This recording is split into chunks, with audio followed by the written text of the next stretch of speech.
Alright, so this time we're going to use JSON furniture for this thing. You see, I have this block prepared. I modeled it in 3D, and let me see the preview. These are the scalings when in the head. You can see it's a little smaller than the grid looks like, but that's fine. When placed in an armor stand in the world, it will look fine. So I'm just gonna start by making it miscellaneous. It's gonna be called the Arcane Cube. That's just it. I linked it through Optifine, but you can do this to the custom mode of that as well. To Soul Lantern, and it has to say something like, okay, wait, Arcane Cube, pretty cool. And it's like, what is it? Emits dark light. What's that? Emits dim light. That's a dark star. Hold on. Alright, my bad. It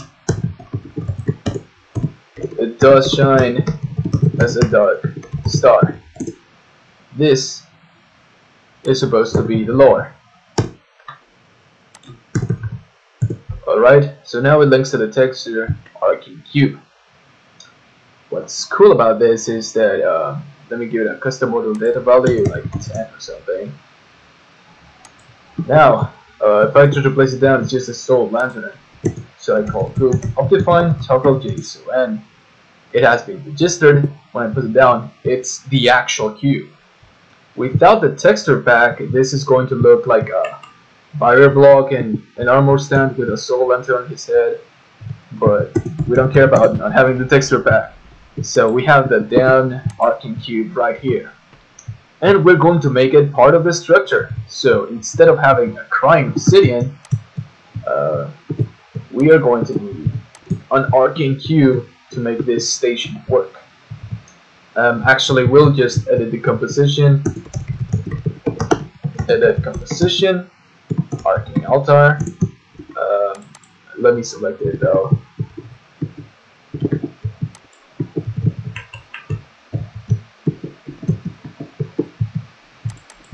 There you go.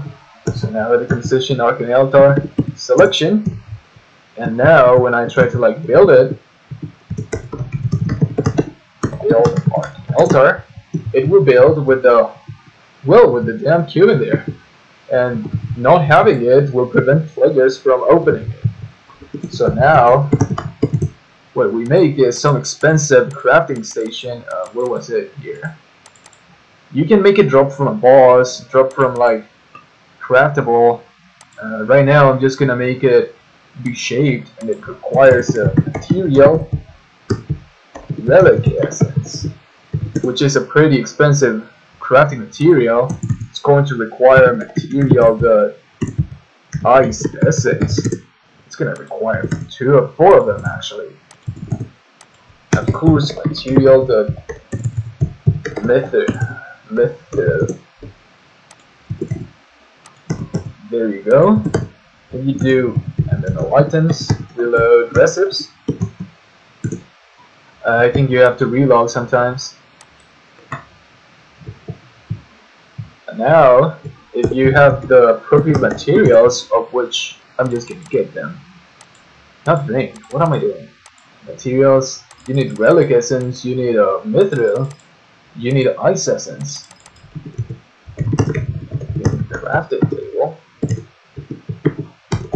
You're a survival player, and you're like, well, I guess it doesn't show up in that book, but you just put the mithril ingots, the relic essence, and the ice essence to make your Arcane Cube that you can then use in your house to make the actual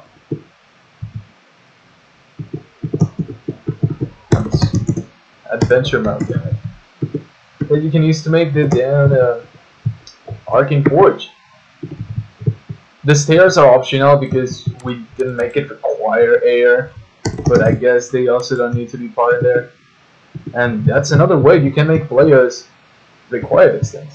Actually, when you have an Arcane Cube like that, which can be any 3D model at all, if you think about it, you can just make the structure this size. GooP CustomStructures, edit composition, Arcane altar 0, which is literally just this block, and the Arcane Cube alone is the Arcane Forge. You see that? So that's JSON furniture for GooP CustomStructures for you. Pretty cool, huh?